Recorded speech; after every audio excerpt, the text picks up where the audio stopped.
1절로 18절 제목은 하나님 은혜에 감사하라 라는 제목입니다. 우리 오늘 금년 마지막 주일입니다. 그러면 지금 금년을 한번 우리가 생각해 보면 이 번개 같은 우리 뇌 속에 수없이 많은 것들이 지나갑니다. 많은 생각, 참 신기해요. 연초에 있었던 일부터 해서 1년 한 해 동안 얼마나 우리에게 많은 일들이 있었는가. 위험한 고비도 있었을 것이고 즐거운 때도 있고 슬픈 때도 있었습니다. 그것뿐만 아니라 우리가 지금까지 살아온 것도 하나님의 은혜입니다. 지금까지 지내온 것 주의 크신 은혜다. 주님의 은혜로 우리가 이렇게 살아왔습니다.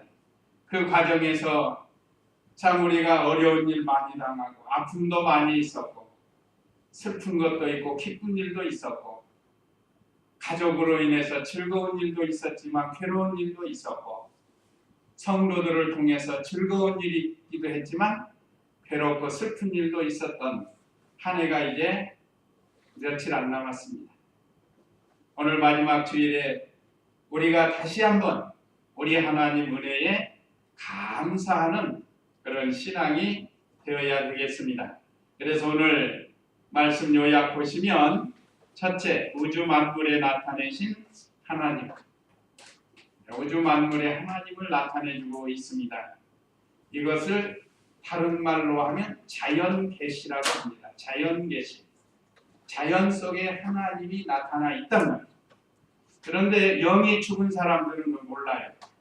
중생한 사람만 아는 겁니다. 다시 말하면 예수님 믿는 사람만 자연 속에 하나님의 지혜와 능력이 있는 걸 알게 해주신 거예요. 이 얼마나 감사해요. 두 번째는 만물을 통해 은혜 주신 하나님. 금년에도 우리에게 많은 은혜를 주셨습니다. 물질을 통해서 은혜 주셨어요. 세 번째는 무엇보다 중요한 신령한 은혜와 복을 주신 하나님. 우리에게 세상 사람들이 알지 못하는 신령한 은혜를 주셨습니다. 세상 사람이나 우리에게 똑같이 만물을 통해서 은혜 주신 것이 있지만 세상 사람들이 알지 못하는 특별한 신령한 은혜와 복을 주신 것을 다시 한번 우리가 상고하면서 은혜의 시간 되시기 바랍니다. 그러면 첫째, 우주 만물에 나타내신 하나님 1절에서 9절인데요. 1절 읽어보시기 바랍니다. 예 영혼아 여호와를 송축하여라. 여호와 나의 하나님이시여 주께서는 매우 강대하시며 존귀의 위엄으로 오늘 옷을 입으셨습니다. 예, 첫째는 크시고 존귀하시고 위엄하신 하나님. 위험이 아니고 위엄입니다. 이거 하나 차이에서 달라질 수가 있는데 위험의 하나님이 아니고 위엄의 하나님. 말하시면 엄하신 하나님이시라. 여기 우리 성경에는 내 영혼아 여호와를 송축하여라. 여기 이 영혼은 중생한 영혼, 새 생명을 가르칩니다. 우리에게는 예수님 믿고 거듭난 새 생명, 말하자면 하나님의 자녀의 영을 여기 오늘 내 영혼아 했습니다. 영혼아. 영혼이라는 건 중생한 영과 그 중생한 영이 쓰는 혼, 마음을 가르쳐요. 혼은 마음으로 가르칩니다. 그러니까 중생한 영이 쓰는 마음을 가르쳐요. 중생한 영이 있는 사람이라야 그 마음이 하나님을 송축할 수 있다는 게, 찬송할 수 있다는 것. 중생하지 못하면 그 영혼이 죽어있기 때문에 하나님을 찬송할 수 없습니다. 오늘 저와 우리 성도님들에게는 새로운 생명, 영원한 생명, 하나님의 양자의 영을 우리에게 부어주어서 하나님의 거룩한 자녀로 삼아주셨고 그 영혼을 가지고 여호와를 송축하여라 했습니다. 세상 사람들은 세상의 노래들을 잘 불러요. 사랑이 무엇냐 물으신다면 뭐 눈물의 씨앗이라 말하겠지요. 뭐 이런 거라든지 뭐 얼마나 많은 세상 노래가 있습니다. 그건 영혼의 노래가 아닙니다. 그거는 우리 성도의 영혼의 노래는 이 하나님을 찬양하는 거예요. 그래서 모든 찬송가에는 하나님, 성부와 성자와 성령이 거의 다 기록이 되어 있습니다. 그래서 우리 영혼이 여호와를 성축하는, 여호와의 뜻은 언약하시고 언약대로 구원하시는 하나님이시라고 했습니다. 자, 여호와 나의 하나님이시, 하나님이 우리 나의 하나님이라고 했습니다. 오늘 우리 시편을 기록한 저자 성도는 이건 개인적으로 이렇게 한 거예요. 이걸 좀 더 넓은 의미로 말하면 여호와, 우리의 하나님, 이렇게 우리는 말할 수 있습니다. 여호와 우리의 하나님, 개인적으로 말할 때는 여호와 나의 하나님이시 하고 우리가 이렇게 말할 수 있습니다. 그래서 대표기도 할 때는 우리 하나님이라고 하는 게 맞는 겁니다. 나의 하나님은 개인적으로 할 때 하는 것이라야 같은 용어가 되는 거예요. 자, 여호와 나의 하나님이시, 주께서는 매우 광대하시며, 제가 여기다 강대하시고라를 넣으니까 칸이 좁아져요. 그래서 그걸 요약해서 그냥 크시고 그랬어요. 광대하시면 크시다는 거예요. 하나님은 매우 크신 하나님이시다. 뭘 보고요? 우주 만물을 볼 때 하나님은 엄청나게 광대하신 크신 하나님이십니다. 그 하나님은 존귀하신 하나님이십니다. 모든 피조물이 존경하고 경배할 수 있는 하나님이십니다. 또 그 하나님은 사랑의 하나님이실 뿐만 아니라 어미하신 하나님이세요. 거꾸로 말하면 엄하신 하나님이십니다. 위엄으로 옷을 입으셨습니다. 그래서 하나님은 크시고 존귀하시고 위엄이 있으신 분이다. 그분이 바로 우리의 하나님이십니다.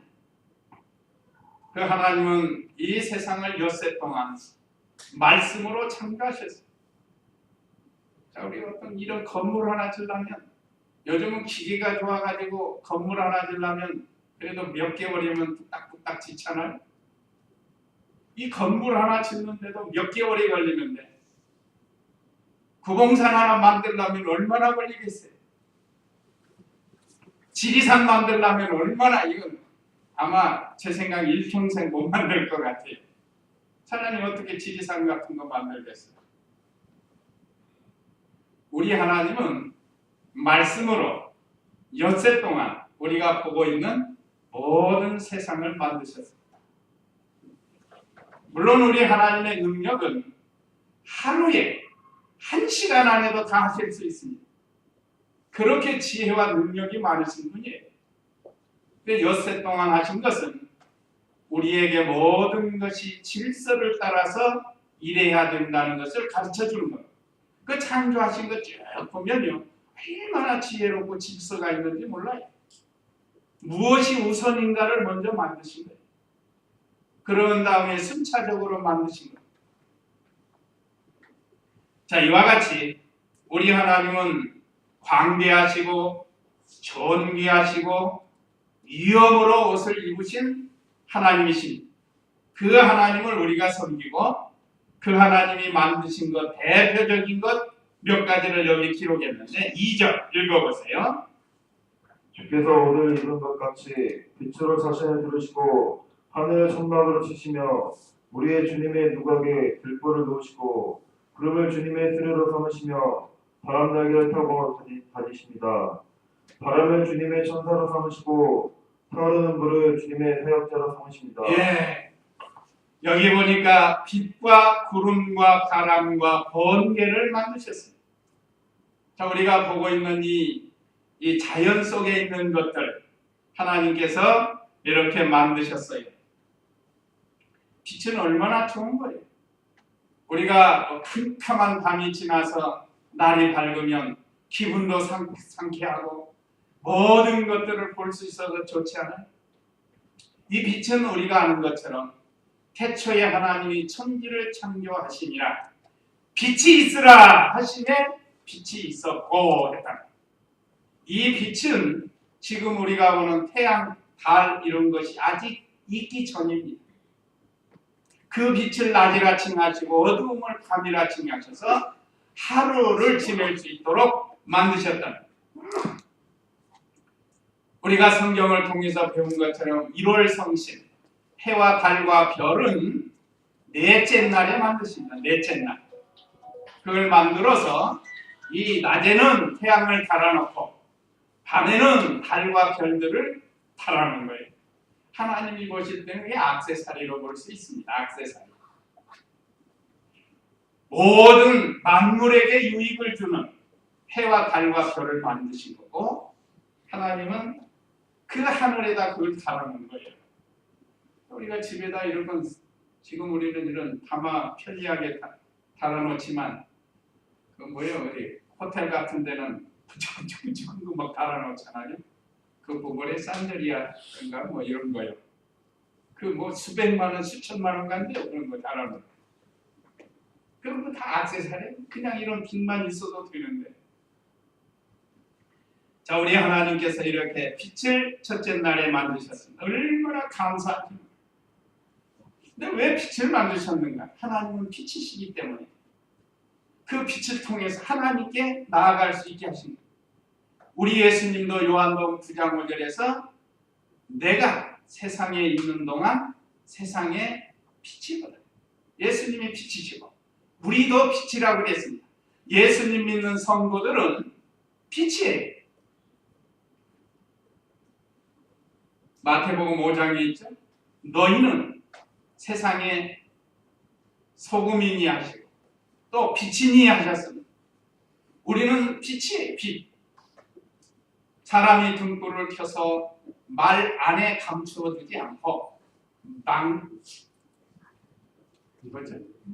등경 위에 둔다는 등경 위에 둔다. 사람이 불빛을 해서 옛날에는 등경이 있죠. 호롱 뿌리든지 촛 뿌리든지 놀라면 다 등경 위에 넣어야지 말 속에다 놓는 사람이 없잖아요. 차라리 꺼버려야지.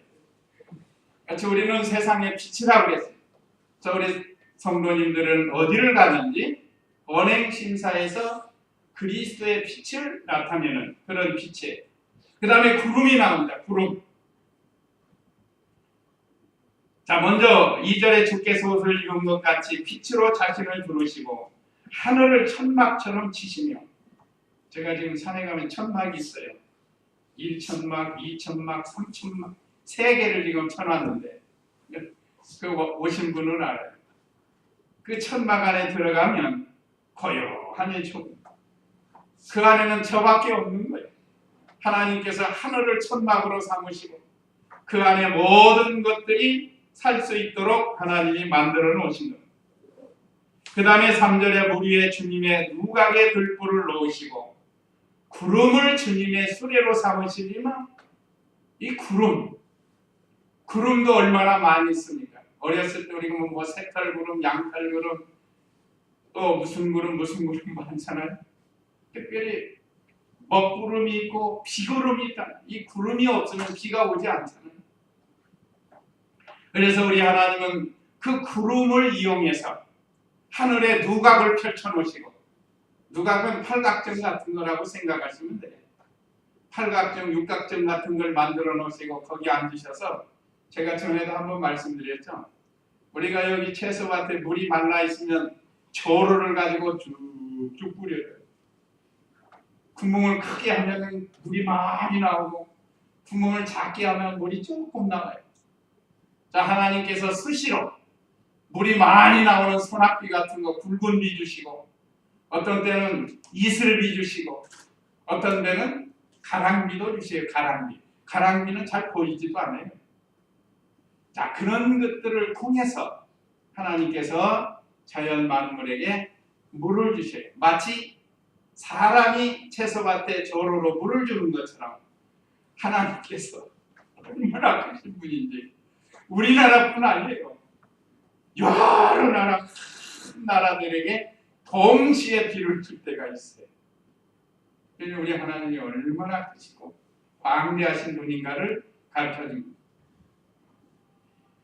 자, 그 비를 통해서 모든 식물이 살고 모든 식물이 살기 때문에 짐승도 살고 우리 사람도 살게 해주신 거예요. 이거 비가 좀 많이 오더라도 불평하지 말고 감사합니다 하고 기도해요. 비가 많이 와야 지하수가 많이 생기는 거예요. 지하수. 그 다음에 바람 날개를 가지고 다니십니다. 바람은 휙휙 부는 겁니다. 그 바람 보이지는 않지만 순식간에 불어서 어디로 가는지 가요. 마치 바람에 날개가 있는 것처럼 하나님은 그 바람을 날개로 이용하신다고 했죠. 얼마나 바람도 많아요. 성경에도 해오리 바람, 대풍이 불어서 누구죠? 제비뽑기 한 사람. 요나를 징계하신 하나님. 또 예수님과 함께 제자들이 배 타고 가는데 무슨 바람이 불었죠? 그때는 광풍이 불었잖아. 미친 바람과 같은 거예요. 그 외에도 우리나라에도 많은 바람이 붑니다. 산들바람도 불고 여러 바람들이 부는데 그 바람도 하나님이 다 활용하시는 거예요. 바람을 불어야 열매를 맺는 게 있어요. 바람이 파도를 일으켜가지고 그 물속의 산소를 바꿔주는 거예요. 그러니까 태풍이 와가지고 바닷물을 확 뒤집어 놓는 거 있잖아요. 그것도 필요한 거예요. 그래서 물속에 있는 식물들을 살 수 있도록 하나님께서 이렇게 뒤집어 놓는 거예요. 거기에도 또 유익이 있는 거예요. 우리가 이 산 계곡 같은 데도 가보면 계속 가물면 어떻게 되죠? 물이 말라가지고 썩어요. 더러워요. 물도 없어요. 그렇지만 하나님께서 장마를 통해서 물을 많이 내려가게 하면 물론 좀 피해는 있을 수 있습니다. 그렇지만 하나님이 온 계곡을 다 청소해 주는 거예요. 더러운 거 다 떠내려가게 하고 또 새 물이 그냥 내려가게 만들고 그 산에 가서 물이 잘잘잘 내려가면 사람 마음이 기뻐요. 그리고 짐승들이 살게 하고 새들이 와서 마시게 하는 거예요. 아까 우리 읽은 대로. 그래서 이 바람이라는 것도 참 좋은 거라는 거예요. 또 불은 이 화염이라고 했는데 이건 번개를 가리켜요. 번개. 하나님께서 번개를 통해서 또 역사를 하십니다. 심판하실 자 심판하시고 옛날에 사람들이 벼락 맞아 죽은 사람들 더러 있어요. 그래서 지금도 못된 짓 하면 뭐라고 하죠? 저런 벼락 맞아 죽을 X 이렇게 말하는 거예요. 이건 심판을 가리킵니다. 심판. 하나님께서 그렇게 모든 자연을 이용하시. 이걸 다 하나님이 지으셨어요. 그 다음에 5절 읽어보세요. 5절. 주께서 그 터위에 땅을 든든히 놓으셔서 여분무구에 힘들지 않게 하셨습니다. 어서 덮듯이 깊은 물로 땅을 덮으셔서 물들이 산들 위에 섰으며 주께서 끄시니 물들이 도망하여 주님의 천둥소리에 급히 물러나 산들로 올라오고 물들은 골짜기 곧 주께서 터를 놓으신 곳으로 내려왔습니다. 주께서 경계를 정하여 물이 넘지 못하게 하셨으며 돌아와서 땅을 덮지도 못하게 하셨습니다. 예, 이 말씀 우리가 창세기 1장에 보면 하나님이 천지 창조하실 때 이런 역사가 있었습니다. 우리가 창세기 1장 9절 10절 한번 읽어보세요. 창세기 1장 9절 10절.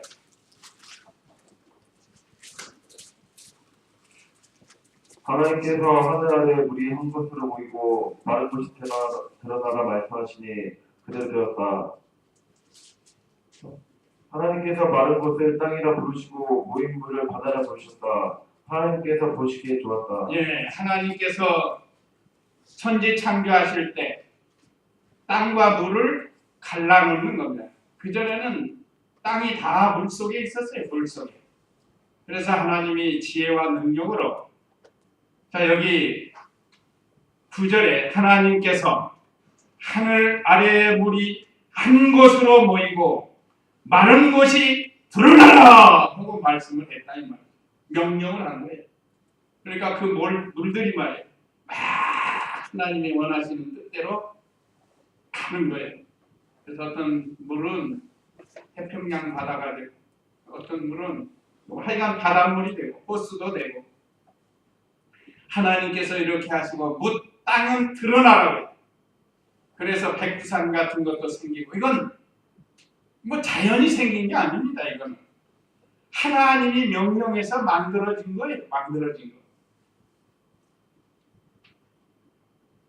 사람들은 성경을 모르기 때문에 자연이 몇 억년, 몇 만년 지나면서 이렇게 만들어졌다고 하는데 천만의 말씀이 하나님이 명령하니까 어떤 건 백두산이 되고 어떤 건 한라산이 되고 하나님 그 후로도 지진과 또는 이 화산으로 인해서 새롭게 생기는 경우도 있습니다. 그러나 기본적으로 하나님께서 물과 땅을 만드셨던 육지와 바다를 만드신 거예요. 이건 변함이 없습니다. 물론 어느 부분적으로 화산이 폭발해가지고 산이 생기는 경우도 있지만 하나님은 천지 만물을 이렇게 지혜로 창조를 하신 거예요. 또 잠언 8장 28절에서 30절 거기도 한번 읽어보세요. 잠언 8장 28절에서 30절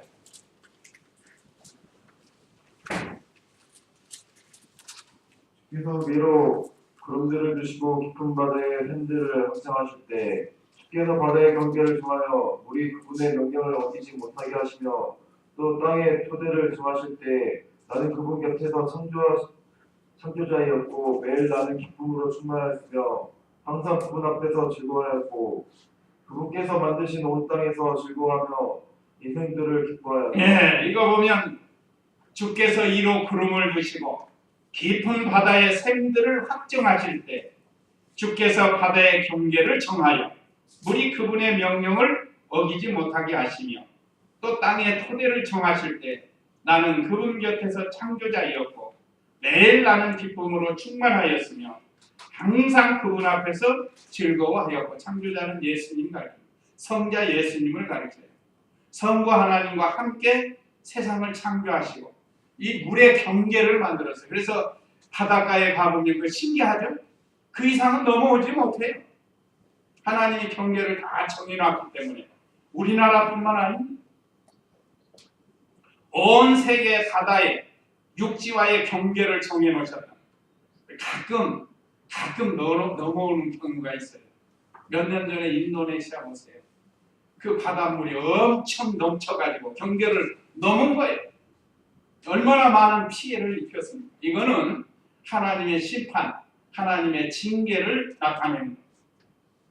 하나님께서는 경계를 지으셨다. 그래서 그 경계대로 바닷물들이 넘어오지 못하는 거예요. 바닷가에 가보면 찰싹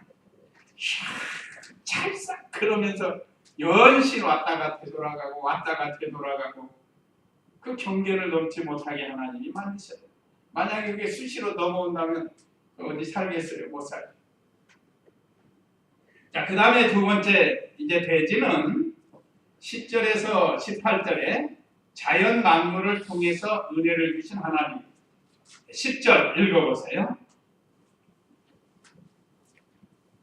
주께서 골짜기마다 샘물이 솟아나게 하시어 산 사이를 흐르게 하시니 제 짐승이 모두 마시고 들나귀도 갈증을 해결하며 하늘 새들이 물가에 깃들이고 나뭇가지들 사이에서 지적입니다. 먼저 산속에 샘을 만들어서 동물을 살게 하는 것. 참 신기한 겁니다. 우리나라는 그 백두산 천지가 참 신기해요. 그 불가사의한 일입니다. 보통 물은 위에서 아래로 흐르고 또는 스며들게 되어 있습니다. 근데 그게 물이 그대로 있단 말이에요. 참 신기한 거. 어디서 솟아나지 않고서는 그 물이 유지가 안 될 텐데 말이에요. 그 백두산 천지에서부터 시작되는 물이 저쪽 북쪽으로는 압록강을 만들고 이쪽 남쪽으로는 두만강을 만듭니다. 자, 얼마나 신기한지 몰라요. 하나님께서 이처럼 골짜기마다 샘물이 솟아나게 하시어, 아마 이 말씀을 보면 백두산 천지가 밑에서 솟아나는 것 같아요. 그러니까 그 물이 유지가 되죠. 또 물이 좀 따뜻하다고 그래요. 그러니까 이게 솟아오르는 게 분명하죠. 그래서 산 사이로 흐르게 하시니, 우리도 여기 아주 좋은 데 있잖아요. 섬진강. 섬진강도 큰 산 두 개가 거기서 물이 나옵니다. 그게 지리산과 우리 이 광양의 대군산. 거기서 산 사이에서 물이 흘러가지고 강물이 되는 겁니다. 도대체 얼마나 물이 흘러내리면 이렇게, 물론 장 맞을 때는 많이 흐르지만 평소에 저렇게 물이 흐르게 한 거, 사람들로 하여금 먹고 마시고 살게 하시고, 짐승들, 새들도 먹고 마시게 한다고 여기 그랬죠? 들짐승이 모두 마시고 들나귀도 갈증을 해가가며 하늘의 새들이 물가에 깃들이고 나뭇가지 사이에서 지적입니다. 그 산에 가보시면 참 신기해요. 그래 이 들짐승, 야생 짐승들도요, 물 있는 걸 꼭 찾아와요. 그래서 내 기도실 위에 보면 정말 우물이 있어요. 그래서 짐승들이 많이 거기 와요. 근데 거기가 좀 물이 없으면 쭉 내려와서 이 아래 기도실 밑에 있는 아래쪽까지 내려와요. 먹어야 해서 마셔야 사니까. 그리고 새들도 마찬가지예요. 새들 물 마시는 거 보셨어요? 그 병아리가 물 마시는 거하고 비슷해요. 조금 먹고 하면서 막 두리번거리고, 얼마나 새가 의심이 많은지 막 두리번거려요. 왜냐면 하도 적이 많으니까. 누가 와서 언제 자기를 낚아챌지 모르니까. 이러면서 그냥 연신 그 물을 마시고 하늘 한번 쳐다보고, 이 아마 잘 안 넘어가는 건데. 이렇게 하나님이 산의 짐승들, 들나귀, 산의 새들까지도 이 물을 마시며 살게 하시는 자비로우신 하나님. 또 하나님이 내셨으니까 살게 해 주실 거 아니에요. 그래서 산의 골짜기마다 샘물이 솟고 산 사이로 물이 흐르게 하는 거예요. 이쪽 제가 와보니까 섬진강 주변에는 큰 들판이 없어요. 농사 짓는 들판이 없습니다. 거의 보니까 전부 산 계곡들이에요. 근데 이 한강이나 낙동강 쪽에 가면은 거기는 들판으로 강이 흘러요. 그래서 물이 상당히 필요합니다. 그래서 물을 저장하기 위해서 저수지들 만들고 댐을 만들고, 거기에서 또 그 물을 이용해서 다목적이니까 발전을 해서 전기를 만들고, 그래서 한강은 저기로 보면 발전소가 한 대여섯 개 돼요. 맨 밑에가 팔당댐에 있는 거기서부터 시작해서 그 팔당댐이 있으니까 서울 근교에 있는 사람 한 2천만 명이 그 물을 먹고 사는 겁니다. 어마어마해요. 북한강과 남한강에서 흘러가지고 모인 물이 바로 이 팔당댐인데, 거기로 쭉 올라가면서 이 댐들을 만들어가지고 물 수위 조절을 하면서 얼마나 유익한지 몰라요. 자, 이와 같이 이 하나님께서도 이렇게 산 사이로 물이 흐르게 하시고, 그래서 들짐승도 먹고 새들도 그 물가에 깃들이고 그걸 마시면서 13절 읽어보세요. 13절. 주께서 그 누구에게서 산에 물을 재어 주시니 주께서 하신 일의 열매로 땅이 만족하고 있습니다. 주께서 가축을 위하여 풀을 자라게 하시고 사람을 위하여 채소를 자라게 하시며 땅에서 양식이 나오게 하셨으니 16절. 여호와의 나무들이 만족해하고 주께서 심으신 레바논의 포켓몬들이 만족합니다. 예. 여기 비를 내려서 식물이나 동물을 살게 하신다. 제가 아까 이미 여러 번 말씀을 드렸습니다.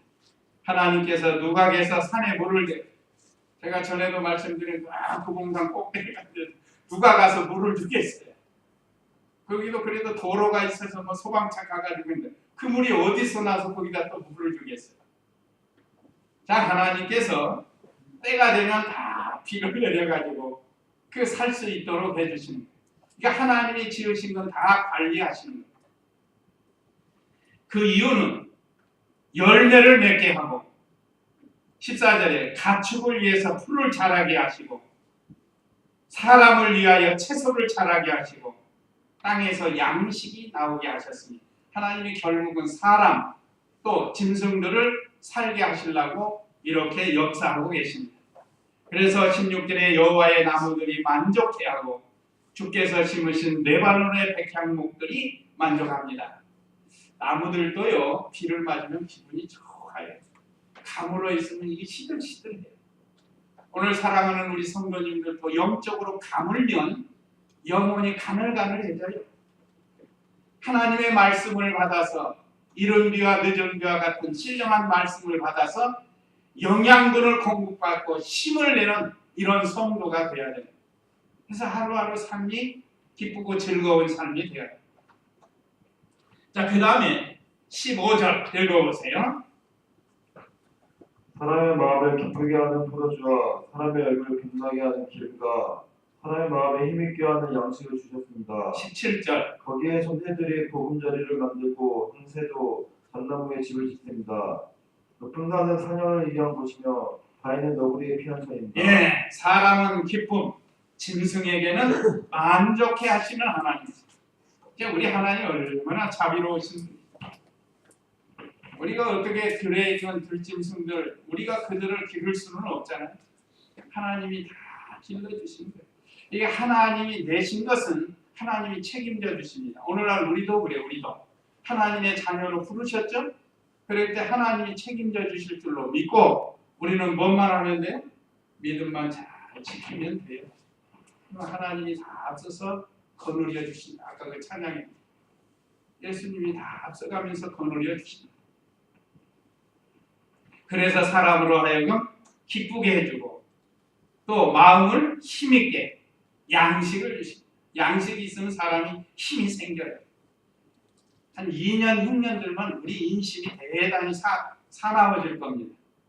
근데 우리나라 지금 몇 년 동안 풍년 들게 해주신 게 양식을 풍족하게 해주신 거예요. 참 감사합니다. 또 17절에 거기에 참새들이 보금자리를 만들고 황새도 잣나무에 집을 짓습니다. 그때 기도실 주위에 새집들이 많아요. 그 나무가 무거워지면요, 묘하게 그 뭐가 와서 해치지 못하도록 집을 기가 막히게 전화해요. 그리고 거기다 알 까고 거기서 새끼를 낳는. 또 높은 산은 산양을 위한 곳이며 바위는 너구리의 피난처입니다.